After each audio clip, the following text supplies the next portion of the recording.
عسل. لا عبد، لأنه بسترجع كل المشاعر القديمة غالبا لما بكتب.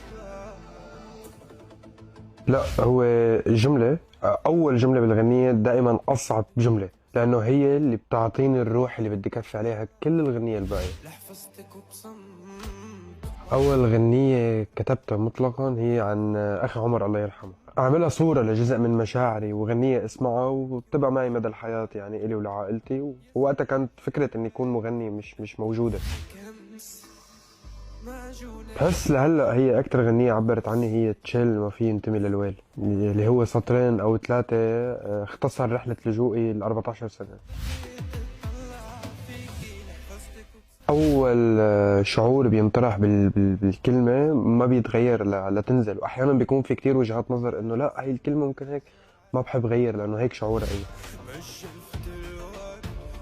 أكيد الموسيقى اللي وعينا عليها هي اللي هو سلطان الطرب أبو وديع، أو فضل شاكر، أو وائل جسار، أو هاي الموسيقى الكلاسيكية اللي كلياتنا ربينا عليها. بس بينقص شيء بذكرياتنا وطفولتنا إذا اختفت. بصراحة قبل ما تنزل الغنية بيومين، يعني عنوان الأغنية بيكون شيء كتير آخر شيء بفكر فيه.